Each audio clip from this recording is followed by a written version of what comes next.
প্রিয় ভাইরা, কুরআনে কারীমে যে কবরের সম্পর্কে যে বলছেন, মিন্না খালাকনাকুম ওয়া ফিহা নুঈদুকুম ওয়া মিনহা নুখরিজুকুম তারাতান উখরা।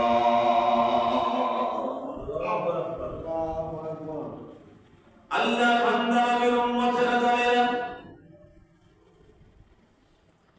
আল্লাহ রাব্বুল আলামিন ডাক দিয়ে বললেন, আমি তোমাদেরকে যে মাটি হতে সৃষ্টি করিয়াছি, আবার ওই মাটিতে তোমাদেরকে ফিরাইয়া আনিব। আল্লাহু আকবার। মিনহা খালাকনাকুম, আল্লাহ তাআলা ডাক দিয়ে বললেন, আমি তোমাদেরকে যে মাটি দিয়ে সৃষ্টি করলাম, যে মাটি হতে আমি আল্লাহ তাআলা তোমাদেরকে সৃষ্টি করলাম, যে মাটি দিয়ে আমি আল্লাহ তাআলা তোমাদেরকে বানাইলাম, আমি আল্লাহ তাআলা তোমাদেরকে বানাইলাম। ওয়া ফিহা নুঈদুকুম, আবার ওই মাটিতে আমি আল্লাহ তাআলা তোমাদেরকে ফিরাইয়া আনিব। আল্লাহু আকবার। রাসূল করিম সাল্লাল্লাহু আলাইহি ওয়াসাল্লাম ঘোষণা করলেন, জানিয়ে দিন, আল্লাহর নবী বললেন, ও দুনিয়ার মুসলমান সজাগ হয়ে যাও, ওই দুনিয়ার মুসলমান তুমি সজাগ হয়ে যাও। রমজান মাসে যখন তুমি তোমার কবরের পাশে যাইবা, কোথায় যাইবেন? রমজান মাসে জাতি কবরের পাশে, আম্মার কবরের পাশে যাইয়েন, আম্মার কবরের পাশে যাইয়েন, গোটা মুসলমানদের কবরের পাশে যাইয়েন। রমজান মাসে কবরের পাশে গেলে আল্লাহ তাআলা ওই রমজান মাসের দোয়াটা কবুল করে নেয়। সুবহানাল্লাহ।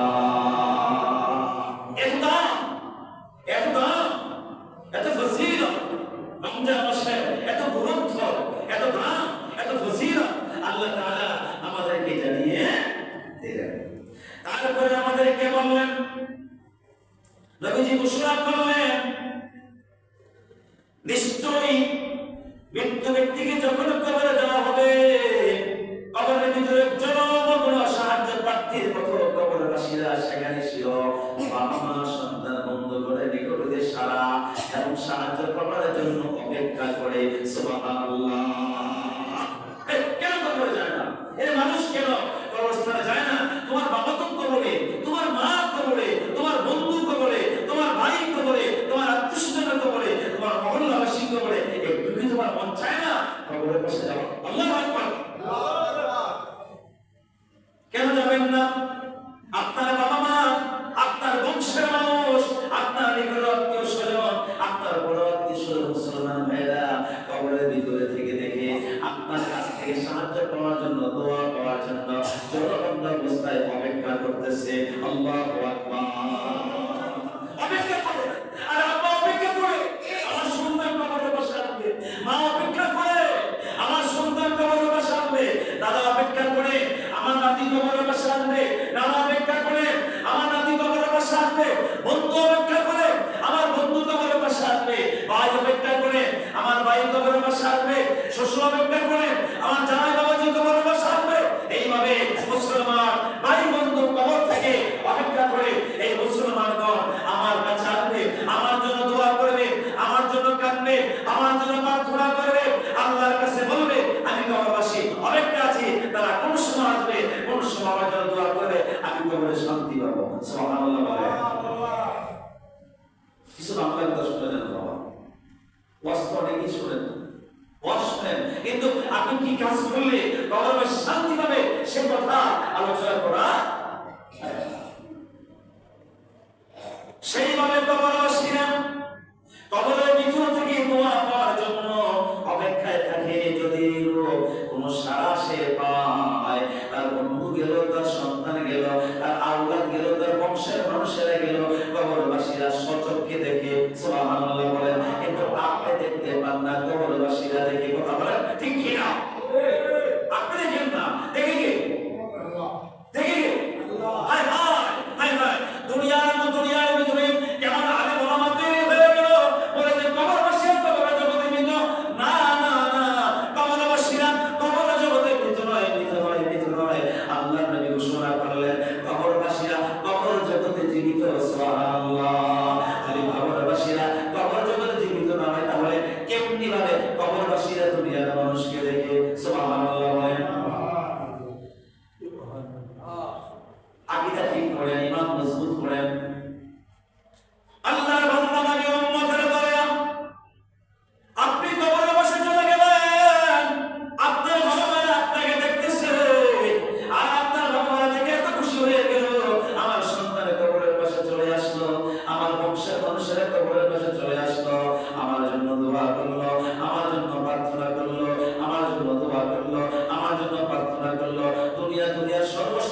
হইতে ওই কবরবাসীরা আপনার দোয়ার কারণে, আপনার প্রার্থনার কারণে, আপনার সাহায্যের কারণে, আপনার কোরআন তেলাওয়াতের কারণে, আপনার তাসবিহের কারণে, আপনি আল্লাহর কাছে কান্নার কারণে ওই কবরওয়ালা বান্দা বান্দি সবচেয়ে বেশি খুশি হইয়া যায়। আল্লাহু আকবার। খুশি করতে মন চায় না? এই আপনি কি আপনার বাবার খুশি করতে মন চায় না? আপনি কি আপনার মায়ের খুশি করতে মন চায় না? আপনি কি কবরবাসীকে খুশি করতে মন চায় না? আপনি যদি কবরওয়ালাবাসীকে খুশি করতে মন চায়, যান কবরের পাশে চলে যান, কখনোই করবেন না, কি বলতা করবেন না, যান রমজান মাসে যান, অন্যান্য মাসে যান, কবরের পাশে গিয়া দোয়া করেন। আল্লাহ নবী ঘোষণা করেন, দোয়া শেষ করতে দেরি হয়, সেই দোয়াটা কবুল হইতে দেরি হয় না। সুবহানাল্লাহ। শুধু তাই নয়, দুনিয়ায় বসে যদি কেউ কবরবাসীর জন্য দোয়া করে, আল্লাহ আল্লাহ পাক ওই সওয়াবকে পাহাড় তুল্য করিয়া কবরবাসীর নিকটে হাজির করে। আল্লাহু আকবার। আপনি সবাই মসজিদের ভিতরে বসে করলেন, রব্বির রাহমহুমা কামা রব্বায়ানি ওয়াসসালাম, রব্বির রাহমহুমা কামা রব্বায়ানি সগীরা। এই মসজিদের ভিতরে শুধু এই দোয়াটা করলেন, আপনি মনে মনে বললেন দোয়াটা একেবারে ছোট, একেবারে ছোট।